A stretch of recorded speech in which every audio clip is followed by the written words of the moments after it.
नमस्कार, मी मनोज भोयर. जय महाराष्ट्राच्या दिलखुलास या विशेष कार्यक्रमामध्ये आपल्या सर्वांचं स्वागत आहे.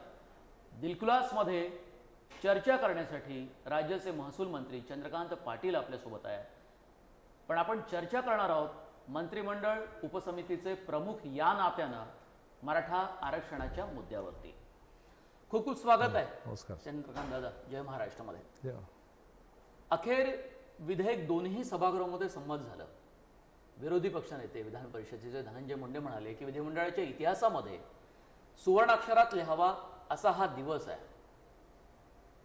हे शब्द ऐकून कसं वाटलं तुम्हाला? नाही, खूप आनंद झाला, कारण गेल्या काही दिवसांमध्ये एकूणच राजकारणामधली घसरत चाललेली पातळी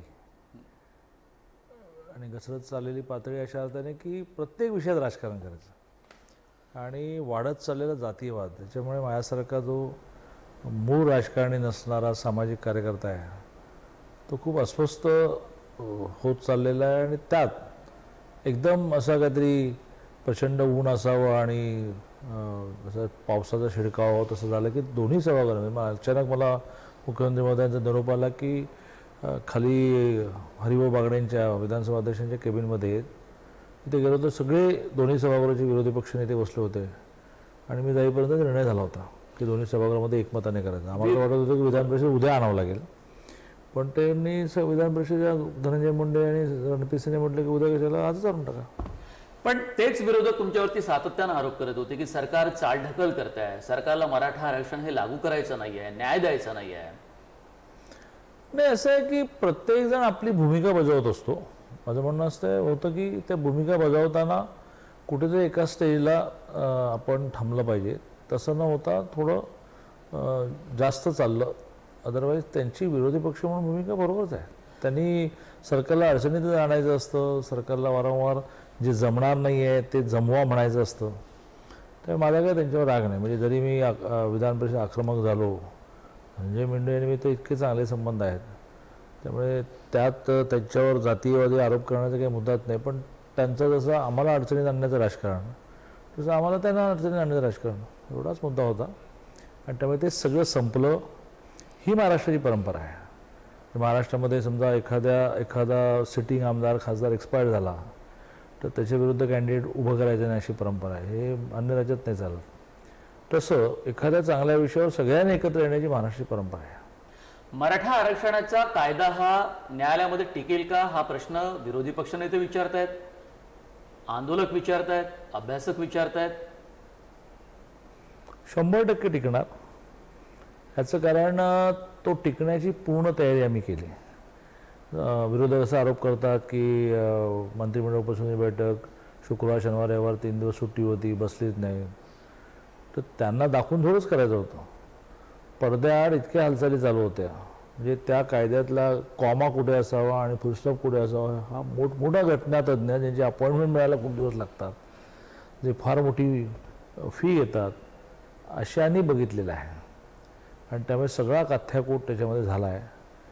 ज्या 2 कारणाने मागच्या वेळेचं विधेयक स्टकअप झालं, एक ते की मागास आयोग नेमला नाही, दुसरं ते म्हणजे 50% क्रॉस करणं तुम्ही रिझन देऊ शकत. या दोन्ही विषयावर आपण मात केलेली आहे. मागास आयोगाने मराठा समाजाला मागास म्हटलं आणि त्यामुळे आता कोर्टाने त्याची चिकित्सा करणं हा विषय फार राहिला नाही. पण कोर्ट स्वायत्त आहेत, त्यामुळे त्यांनी करायची ठरवली. पण त्या करण्याला सुद्धा मर्यादा राहील, कारण त्याला आता मागास आयोगाने म्हणण्याचा एक मोठा पाया आधार मिळालेला आहे. 50% क्रॉस करण्यापेक्षा सुद्धा ज्या निर्णयात त्यांनी म्हटलं आहे की 50% क्रॉस करायचं नाही, त्याच निर्णयात म्हटलं आहे की एक्स्ट्राऑर्डिनरी सिच्युएशन, असाधारण स्थितीमध्ये तुम्ही 50% वाढवू शकता. पण ती असाधारण स्थिती निर्माण झाली हे तुम्हाला प्रूव्ह करावं लागेल. आयोगाने पानापानावर हे व्यवस्थित काम केलेलं आहे. त्यांनी 45,000 घरांचा सर्वे केला, 2,80,000 निवेदनं स्वीकारली, गव्हर्नमेंटच्या सगळ्या डिपार्टमेंट्समधून शिक्षणाचा आणि नोकऱ्यांचा डाटा कलेक्ट केला आणि त्यामुळे त्यांनी व्यवस्थित सगळ्या पुराव्यांच्या आधारे मराठा समाज मागास हे मांडलं. आत्महत्यांमध्ये मराठा समाजाचं प्रमाण किती आहे वगैरे. आणि त्यांनी त्याच्याबरोबरीने 32% समाज ज्यावेळेला मागास होतो त्यावेळेला एक्स्ट्रा ऑर्डिनरी सिच्युएशन निर्माण होते, त्याला आपल्याला 52% मध्ये घालता येणार नाही. आणि त्यामुळे त्याचा वेगळा वर्ग करून का होईना त्याला 50%च्या वर आरक्षण दिलं पाहिजे, ही एक्स्ट्राऑर्डिनरी सिच्युएशन मांडली. ती आता आपल्या सरकारची बाजू मांडणाऱ्या वकिलांनी नीट प्लेड केली पाहिजे. हरीश साहेबांनी म्हटलं की मी येईन, स्वतः केस चालवेत, आणि महाराष्ट्रातले तर खूप मोठमोठ्या लोकांनी तयारी दर्शवलेली आहे की आम्ही केसला उभं राहणार. अशा प्रकारचा निर्णय अशा परिस्थितीमध्ये देशामध्ये कुठे झालेला आहे? तामिळनाडूचा असा उल्लेख होतो, पण अशीच परिस्थिती आहे तिथली? ॲज पर माय इन्फॉर्मेशन तामिळनाडूमध्ये सुद्धा सगळ्या विरोधी पक्षांनी मिळून ठरवलं, कारण त्यांचा रिपोर्ट आणि त्यांचा कायदा मी वाचला, त्याच्यामध्ये सगळे विरोधक एकत्र बसले आणि आपल्याला तामिळनाडूमधल्या सर्वसामान्य माणसाला न्याय द्यायचा आहे असं म्हणून एकमताने त्याने ते केलं. मग पुढे जाऊन ते सुप्रीम कोर्टामध्ये, कारण शेवटी ती केस संपलेली नाहीच अजून, 40 वर्ष चालूच आहे केस, स्टे मिळाला नाही म्हणून ते चालू आहे. आघाडी सरकारचाच कायदा आता लागू झाला आणि त्याच्यावरती अंमलबजावणी होणार आहे, अशा प्रकारचं वक्तव्य आता अशोक चव्हाण, त्यांचे नेते वेगवेगळ्या पक्षांचे, राष्ट्रवादी काँग्रेस पक्ष आणि काँग्रेस असं करतात. त्यांच्या कायद्यामध्ये आणि या कायद्यामध्ये फरक असा आहे की त्यांचा कायदा हा नारायण राणेंच्या समितीवर आधारित होता. घटनेप्रमाणे मागास आयोग नेमावा लागतो आणि मागास आयोगाचा अहवाल यायला लागतो क्रमांक 1, आणि त्यामुळे म्हटलं की 50% केस संपली आहे. आणि दुसऱ्या गोष्ट म्हणजे हा समाज मागास झाल्यामुळे एक्स्ट्राऑर्डिनरी सिच्युएशन कशी निर्माण झाली हे ते फार कोर्टाला पटवून देऊ शकले नाही. या दोन्ही गोष्टींची काळजी आम्ही या कायद्यामध्ये घेतलेली आहे. आम्ही जुना कायदा रिपील केला, रद्द केला, तेव्हा कोर्टातल्या सगळ्या केसेस संपल्या एका क्षणामध्ये. आता ह्या नवीन कायद्यावर कोणी कोर्टात गेलं, मी परमेश्वरालाही प्रार्थना करेन आणि आवाहन करेल विरोध करणाऱ्यांना की बाबा तुम्ही कशाला एवढ्या मोठ्या समाजाचं नुकसान करताय. तर कोणी कोर्टात गेलं नाही तर तामिळनाडूची केस स्टे नाही मिळाला म्हणून रिझर्वेशन चालू आहे, तसंही ते चालू आहे. पण कोर्टात गेलं तर स्टे मिळणार नाही, केस मेरिटवर चालेल, त्याची आम्ही सगळी ताकद लावून प्रयत्न करणार. नारायण राणे आता सध्या तुमच्यासोबत आहेत, पण त्यांचं म्हणणं आहे की माझा विजय झाला, मला आनंद आहे या सगळ्या गोष्टीचा आणि माझाच कायदा हा लागू झालेला आहे. परत तोच मुद्दा आहे की नारायण राणेंच्या याला मागासवर्गीय आयोगाचा कुठलाही आधार नव्हता, कोर्टाचं तेच म्हणणं होतं. राणे साहेबांनी खूप मेहनत घेतली, तो डाटाही आपल्याला उपयोगी पडला, आणि त्यामुळे राणे साहेबांनी सुद्धा ह्याच भूमिकेतून सगळी मेहनत घेतली किंवा मराठा समाजाला आरक्षण मिळालं पाहिजे. तो समाज पूर्वी श्रीमंत होता पण काळाच्या ओघामध्ये गरीब झाला, आणि पूर्वी आवश्यकता नव्हती पण आता त्याला रिझर्वेशनची आवश्यकता आहे. त्यामुळे राणे साहेबांचं या आजची स्थिती येण्यामध्ये मोठं कॉन्ट्रीब्युशन आहेच. आता वेळ झाली एका छोट्याशा ब्रेकची. आपण पाहत राहा चंद्रकांत पाटील यांच्यासोबत दिलखुलास गप्पा. कुठेही जाऊ नका, आम्ही परत येतोय.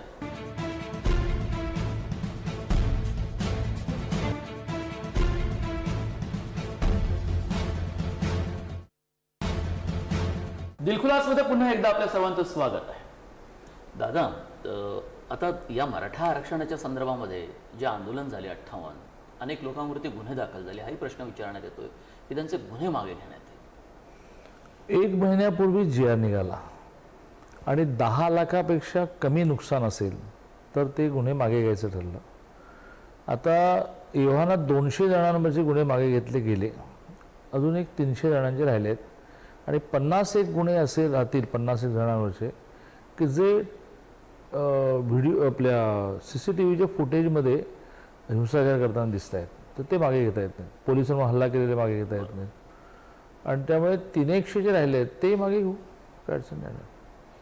पण आता मुळात याचं इम्प्लिमेंटेशन, अंमलबजावणी कायदा तयार झाल्यानंतर, राज्यपालांचा हस्ताक्षर झाल्यानंतर आणि अधिसूचना जारी झाल्यानंतर सरकारसमोर मोठं आव्हान कुठलं आहे? नाही, मला काही आव्हान वगैरे वाटत नाही. राज्यपालांची सही झाली की नोटिफिकेशन निघेल आणि त्याची अंमलबजावणी सुरू होईल. मगाशी म्हटल्याप्रमाणे कोणी कोर्टात गेलं नाही तर कोर्ट स्वतःहून काही स्टे देत नाही, आणि कोणी कोर्टात गेलं तर आम्ही ताकदीने ते लढू आणि चालू राहील. तुमच्याकडे अशी काही माहिती आहे का, कोणी कोर्टात जातील या कायद्याला विरोध करतील? माहिती नाही, पण एवढ्या मोठ्या महाराष्ट्रामध्ये काही जण असे निघणार की ज्यांना असं वाटतं की बाबा कोर्टामध्ये जाऊन चॅलेंज करू, पण त्यांचे पैसे वाया जातील आणि वेळ वाया जाईल. कुणबी समाजाच्या आरक्षणाला जर धक्का लागला असता, इतर मागासवर्गीय आहे, तर ती भीती जास्त होती सरकारला की कोर्टात जातील. आज ती परिस्थिती नाही आहे. कुणबी किंवा मागासवर्गीय यांचं आरक्षण हे अबाधित ठेवून सरकारनं हे 16% आरक्षण लागू केलेलं आहे. कारण तो वाद होता, कुणबी लोक सगळे आंदोलन करत होते, इतर मागासवर्गीय ओबीसी आंदोलन करत होते. नाही, त्यामुळे होप सो की कोणी जाणार नाही, पण गेलं तर त्याची सगळी तयारी आम्ही केली आहे. जर आपण म्हणतो कॅवेट दाखल करण्यापासून सगळं म्हणजे त्याची जी जी काळजी घ्यायला लागेल ते आम्ही घेतली. मराठा आरक्षणाच्या मुद्द्यावरती जेव्हा विधिमंडळामध्ये चर्चा सुरू होती, वादविवाद सुरू होता, युक्तिवाद सुरू होते सगळे, त्याच वेळेला धनगर आरक्षण आणि मुस्लिम आरक्षण या मुद्द्यावरती त्या जातीचे आमदार, त्या पक्षाचे आमदार, विरोधी पक्षाचे हे मोठ्यानं मागणी करत होते. त्याचं काय होणार हा प्रश्न विचारला होता. हे कसं आहे की भारतीय जनता पार्टीवर कोणी किती आरोप करू किंवा भारतीय जनता पार्टी शिवसेनेवर कोणी किती आरोप करू, पण हे सरकार सर्व समाजाला सारखा न्याय देण्याचा प्रयत्न करतं. तर मराठ्यांना न्याय आणि धनगरांना नाही, मराठ्यांना न्याय आणि मुस्लिमांना असं काही असण्याचं कारण नाही. मराठा आरक्षणाच्या निमित्ताने घेतलेली मेहनत ही लोकांसमोर आली, पण धनगर आरक्षणासाठी माननीय मुख्यमंत्री महोदय काय मेहनत घेत आहेत हे समोर आलेलं नाही आहे. टीसचा रिपोर्ट तयार करून घेणं इट्स नॉट सो इझी, आणि त्यामुळे साधारणतः 1 महिन्याभरामध्ये त्याचा जो अभ्यास चालला आहे, अभ्यास का झालेला आहे की जे कव्हरिंग लेटर तयार होईल त्याच्यामध्ये एक सॉलिड बाजू मांडता येईल की टीसच्या आयोगात असं म्हटलेलं आहे, त्यांनी असं म्हटलेलं आहे, असं सगळं लिहायला लागेल. कारण ती पण केस चालायची ना, आणि मग ते आपलं रिप्रेझेंटेशन जाईल केंद्रीय शेड्यूल ट्राईब आयोगाकडे. बरोबर आहे. आणि मग तिथे डिबेट करायला लागेल की टीसचा अहवाल, तिथे असंच आहे की मागास आयोगाच्या अहवालासारखं टीसचा अहवाल असल्यामुळे त्याला वेटेज नाही म्हणून डिबेट करावंच लागेल की धनगर आणि धनगड एक कसं आहे, मग धनगडाना जर तुम्ही एसटीत घेतलं तर धनगराणा काय नाही, त्यातही आम्हाला खात्री आहे की त्यात आम्ही विजयी होऊ. आणि त्यात सुद्धा शेड्यूल ट्राईबच्या पर्सेंटेजला हात न लावता. हां, शेड्यूल ट्राईबला भीती काय आहे किंवा आता हे आले की मग आमच्या 60%मध्ये 13% आपल्याकडे शेड्यूल कास्ट आहे आणि 60% शेड्यूल ट्राईब आहे, तर आमच्या 60% ते घुसणार का? तर तसं नसतं. पण मग तसं नसतं. पॉप्युलेशन जे आहे त्याच्यावरून ते ठरतं. शेड्यूल कास्ट आणि शेड्यूल ट्राईबचं जेवढं पर्सेंट आहे तेवढं रिझर्वेशन द्यावं लागतं. आणि त्यामुळे जर शेड्यूल ट्राईब ह्यांना म्हटलं आयोगाने, आपल्या हातात नाही आहे, केंद्रीय आयोगाच्या हातात आहे, म्हटलं तर तेवढ्याने ते रिझर्वेशन वाढेल. आणि ते वाढण्याचा काही तोटा नाही, कारण ते रिझर्वेशन वाढणं ही घटनात्मक तरतूद आहे. बरोबर. पण आता मुख्यमंत्री देवेंद्र फडणवीस म्हणाले की पुढच्या विधिमंडळाच्या अधिवेशनामध्ये आम्ही ATR मांडू पटलावरती. ही किमया कशी साधता येईल? नाही, मुळात मागास आयोग ही जशी घटना, त्याच्या आधी 1 मिनिट फक्त मुस्लिम रिझर्वेशनवर जातो. मुसलमानांना सुद्धा 52 जातींना ओबीसी म्हणून रिझर्वेशन मिळते. बरोबर. नदाब, पिंजारी वगैरे काही जाती खूप आहेत, मोठी खाटीक बिटीक मोठी यादी आहे. किंबहुना मग मुस्लिम समाज रिझर्वेशन नसलेलं राहत नाही असं माझं मत आहे. हां, समजा राहतो आणि ते जाती मागास असतील तर मागास आयोगाची सगळी टीम जी आहे ज्याने खूपच हेवी मेहनत घेऊन हा मराठा विषयातला अहवाल तयार केला, ते आता फ्री झाले आहेत, मोकळे आहेत. त्यांच्याकडे निवेदन प्रोसिजर काय आहे, तर मराठा समाजाने त्यांना निवेदन द्यायचं होतं, दिलं, त्यांनी काम केलं, अहवाल आला, रिझर्वेशन मिळालं, तर त्या जातींना सुद्धा मिळेल. मागास आयोग किंवा मराठा आरक्षणासाठी केला नाही, आता मागास आयोग 3 वर्षासाठी झाला. आणि समजा हे सगळे रिटायर झाले की पुन्हा नवीन 3 वर्षाचे होणार. तो सातत्याची प्रक्रिया आहे. त्यामुळे मुस्लिम समाजाला आरक्षण द्यायला आमचा विरोध नाही. आपण मराठा समाजाच्या एकंदरीत सामाजिक आणि शैक्षणिक यातून जे आकडे या सगळ्यात मागासवर्गीय आयोगाच्या अहवालात आले त्याच्यावरती तुम्ही एक मराठा समाजाचे नेते म्हणून सुद्धा आपण चर्चा करणार आहोत. एक वेळ झाली एका छोट्याशा ब्रेकची, कुठेही जाऊ नका, आपण पाहत रहा चंद्रकांत पाटील यांच्यासोबत दिलखुलास गप्पा.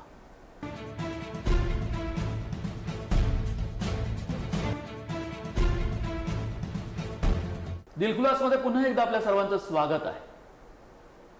आता हे आकडे आले चंद्रकांत दादा, म्हणजे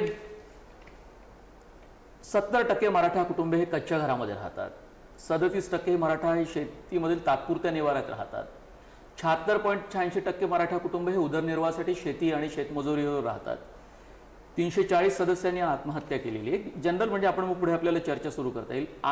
अशिक्षित प्रमाण हे 13.42% आहे आणि 10 वर्षामध्ये स्थलांतरित लोकांची संख्या खूप वाढली आणि त्याचं प्रमाण 21% आहे आणि घरगडी गोदी कामगार हे सगळे 53%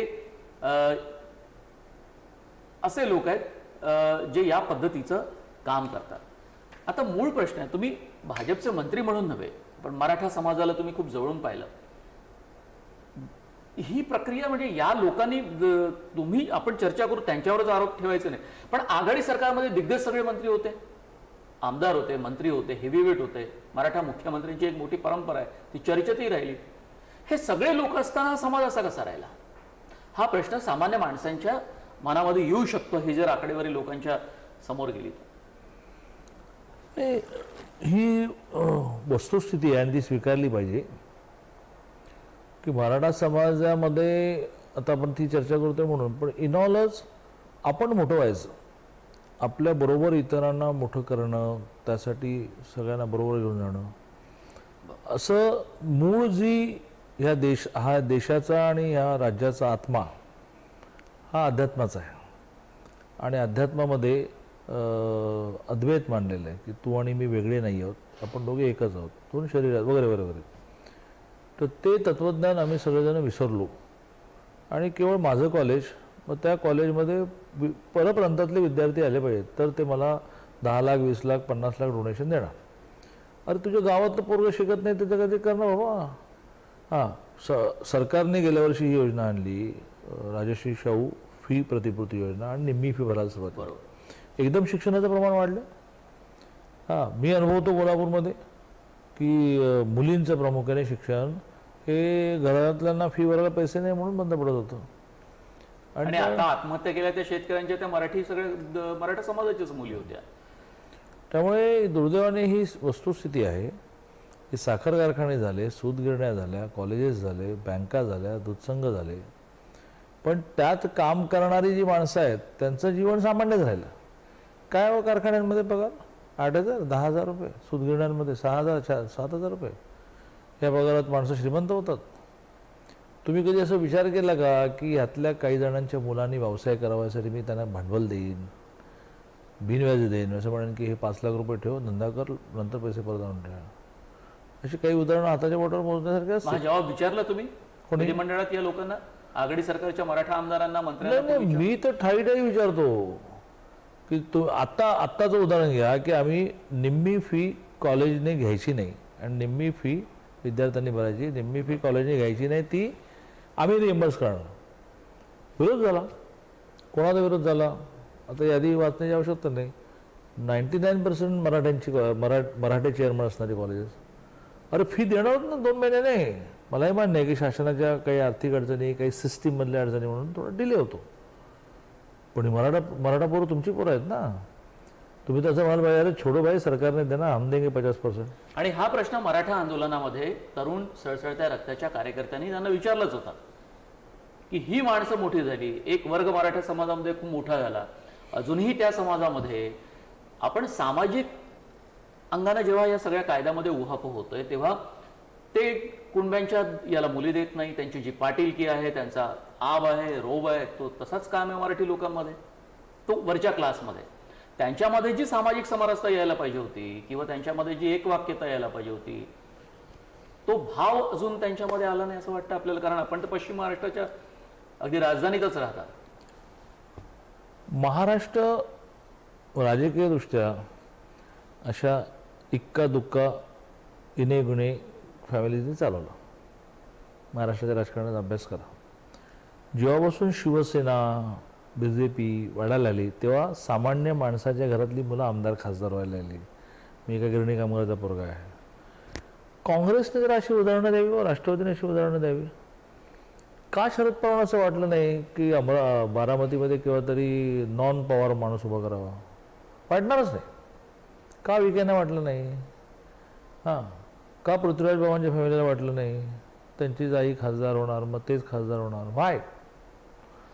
याचं कारण त्या नाती गोती लग्न पुन्हा तिथेच करायचे पुन्हा. हां, कोणीतरी विजयसिंह मोहिते पाटलांच्या घरातली मुलगी कोणीतरी बाळासाहेब देसाईंच्या घरामध्ये जाणार. वाय? पण संपूर्ण महाराष्ट्र एक 50-60 फॅमिलीनी राजकीयदृष्ट्या चालवला, शैक्षणिक संस्था म्हणून चालवला, साखर कारखाना म्हणून चालवला, दूध सोसायटी म्हणून चालवला आणि रोजगार दिला. 8,000 10,000 रुपये दरमहा पगारवाला रोजगार दिला. 2 वेळचं जेवण होत नाही, पोरीचं शिक्षण होत नाही, पोरीच्या लग्नाला कर्ज काढायला लागतं, फिटत नाही, मग तो आत्महत्या करतो. याचा ह्याने काय विचार केला? ह्या 50-60 फॅमिलीजच्या प्रॉपर्टीजची जरा एकदा यादी करूया. मी आता टी व्हीवरून आणि मंत्री असल्यामुळे काही बोलणं बरोबर नाही, पण याची चौकशी करा की ही माणसं केव्हा तरी 20 वर्षापूर्वी तर स्कूटरवरून फिरत होती, आता एवढ्या प्रॉपर्टी त्यांच्या कशा गोळा झाल्या? हे सगळेच प्रश्न आहेत. आणि त्यामुळे सोपं आहे, सरकारने आरक्षण द्यावं, दिलं सरकारने आरक्षण. पण तुम्ही काय केलं? पण त्या राष्ट्रवादी काँग्रेस पक्ष आणि काँग्रेस पक्षामधनं मागच्या 2014च्या लोकसभा आणि विधानसभेच्या निवडणुकीत तिथूनच तुमच्याकडे सगळे लोक आले ना. कोणी सांगितलं सगळे लोक आले? आता 123 आमदार आमचे आहेत, त्याच्यातले समजा ते तुम्ही यादीच करूया आपल्याला, लगेच तुम्हाला वेळ असेल तर 13 जण आहेत, बाकीचे तर आमचेच आहेत ना. 50% म्हणतायत. कोण ते काय म्हणायला काय जमीनदार असतील, शेतकरी, कारखान्याचे मालक असतील, सुधारणांचे मालक असतील, तरी आमच्याकडे ज्या गंगाधर पंत फडणवीसांच्या कॅन्सरच्या आजारामध्ये त्यांना मुंबईचा फ्लॅट विकावा लागला, अशाच माणसाचा मुलगा मुख्यमंत्री झाला.